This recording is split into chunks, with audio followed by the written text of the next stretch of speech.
મિત્રો, એક આવો કલયુગ પણ આવશે જો રાસાયણિક ખાતરોનો બેફામ અને અમર્યાદિત ઉપયોગ બંધ નહીં થાય તો 50 વર્ષ પછીનું વિનાશક ચિત્ર કંઈક આ પ્રમાણે હશે. લોકો અનાજને બદલે દવાઓ વધારે ખાતા હશે. મહોલ્લે દવાખાનાઓ હશે. લોકોની આવકનો મોટો ભાગ ડોક્ટરો અને દવાઓ પાછળ ખર્ચાશે. ગર્ભસ્થ શિશુઓ તથા નવજાત બાળકો પણ ડાયાબિટીસ, બ્લડ પ્રેશર, શ્વાસ તેમજ કેન્સર જેવી ગંભીર બીમારીઓનો ભોગ બનશે. ડોક્ટરો અને દવાના વેપારીઓ પૈસાદાર બનશે. ચકલી, પોપટ, કબૂતર, મોર, દેડકા, સસલા જેવા પશુઓ તથા પંખીઓ અને અન્ય જીવોનો નાશ થશે. પક્ષીઓને પણ ડાયનાસોરની જેમ બાળકોને ચિત્રો દ્વારા બતાવવા પડશે. લોકોને ઓક્સિજનના સિલિન્ડરો ખભે ભરાવીને ફરવું પડશે. ગલીએ ઓક્સિજનના બૂથ ઊભા કરવા પડશે. શમશાનો અને કબ્રસ્તાનોની સંખ્યા વધશે. લોકોના કદ અને વજન ઘટશે. રોગો વધશે.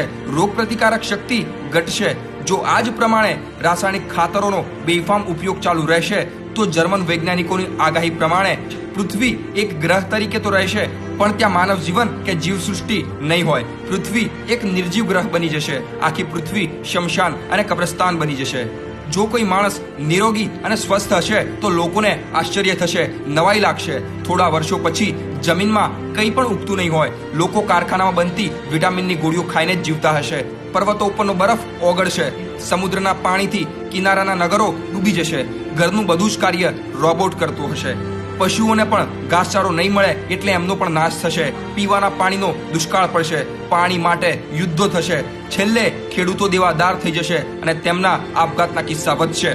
તો ખેડૂત મિત્રોને અને સરકારને એટલી જ વિનંતી છે કે આ રાસાયણિક ખાતરોનો જે બેફામ ઉપયોગ થઈ રહ્યો છે એને અટકાવવો જોઈએ, જેના લીધે આપણું જીવન બચી શકે, આપણી આવનારી પેઢીઓ સુરક્ષિત રહી શકે અને આ પૃથ્વી, પ્રકૃતિ અને વન્યજીવન આબાદ રહે.